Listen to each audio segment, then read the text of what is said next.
0.5 rational number है कि नहीं? तो है, क्यों है? मैंने बोला था जब किसी संख्या के ऊपर बार लगा होगा तो नीचे उतना ही 9 लिखेंगे। डेसिमल में वाली संख्या है ना, तो एक बार 9 लिख दिया, लेकिन नंबर बार भी लगा है और वो संख्या को ऊपर लिखेंगे तो 5 बार 9 क्या होगा हमारा रेशनल नंबर। समझ आया? कोई ऐसा पूछेगा बार वाला क्वेश्चन तो भी कंफ्यूज नहीं होगा। मैं पूछूं 0.65 के बाद रेशनल नंबर है कि नहीं? है। क्यों? मैं क्या लिख सकता हूं इसको 65/99।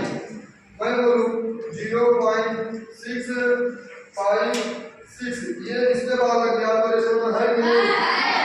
क्यों है? तो इसका रूल अलग है, थोड़ा इसका रूल अलग है। देखो इसको भी देखो, इसको देखो ध्यान से। ये क्या है 0. यहाँ देखो 0.6 के बाद ना, ये तो हमारा 0.656 के बाद देखो है। तो क्या करो इस पूरे नंबर को ऐसे लिख दो, लिख दिए? Yes sir.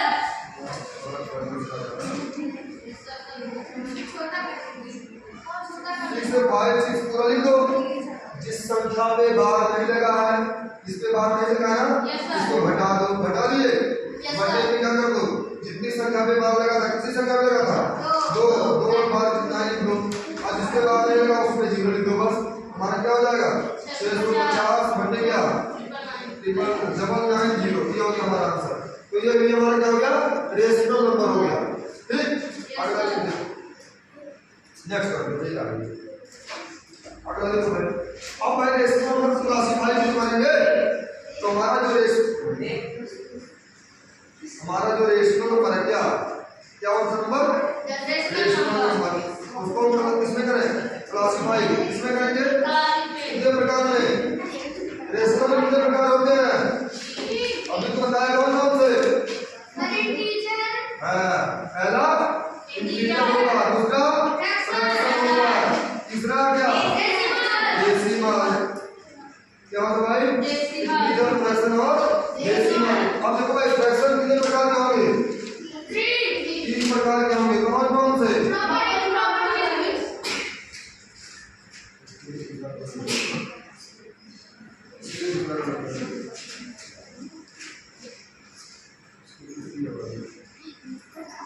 कौन कौन सा होता भाई? प्रॉपर और क्या इम्प्रॉपर और क्या और ये 3 हमारे होते हैं क्या फ्रैक्शन के प्रकार, प्रॉपर, इम्प्रॉपर और मिक्स। अच्छा बताओ इंटीजर कितने प्रकार के होते हैं? कौन कौन से? नेगेटिव और बहुत अच्छे भाई, नेगेटिव और बहुत अच्छा, नेगेटिव और होल नंबर।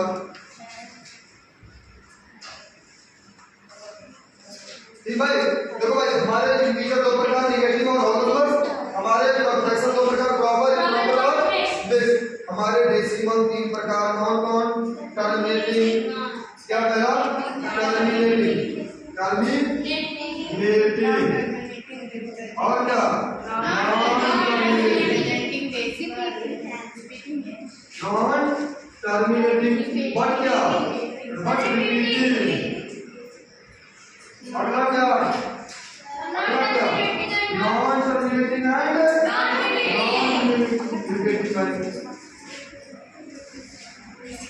नॉन रिपीटिंग भाई। अब ध्यान समझो, टर्मिनेटिंग क्या होता है? टर्मिनेटिंग डेसिमल जिसमें डेसिमल को दूर जाके शांत हो जाए।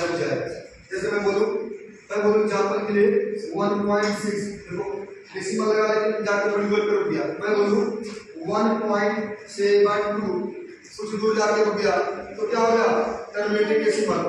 मैं बोलूं नॉन टर्मिनेटिंग बट रिपीटिंग, यही वाला एग्जांपल उसका है। देखो यही वाला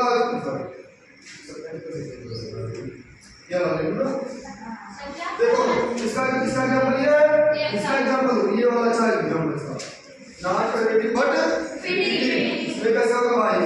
मैंने बोला नॉन टर्मिनेटिंग, टर्मिनेट तो नहीं होगा, रुकेगा नहीं, लेकिन क्या करेगा रिपीट करेगा। जैसे क्या हो गया हमारा 1.6566 ऐसे दिख दिख रहा कैसे चलता है।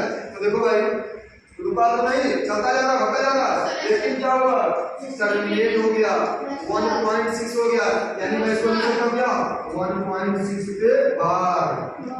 समझ में आया?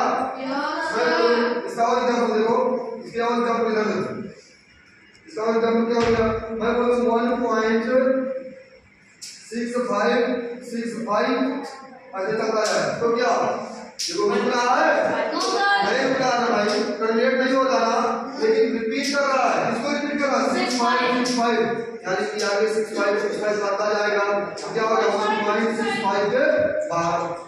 और बाहर वाले क्वेश्चन को सोल्व करना भी होता है आपको, तब बताया ना इसको कैसे करेंगे 1 + 65 देख सकते हैं भाई। ये हमारा अगर देखो नॉन रिपीटिंग बट रिपीटिंग, इसको क्या मतलब ध्यान देखो, इसको ध्यान देखो non repeating and non repeating, ना तो टर्मिनेट होगा ना तो रिपीट होगा। ये देखो टर्मिनेटिंग नॉन रिपीटिंग ये हमारी क्या होते हैं रेशनल नंबर होती है हमारी, क्या होती है भाई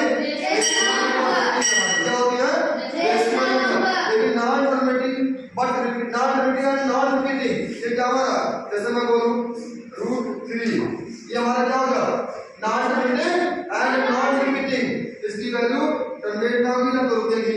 और ये क्या हो गया हमारा, ये हमारा हो गया इरेशनल नंबर, ये हमारा क्या हो गया इरेशनल नंबर।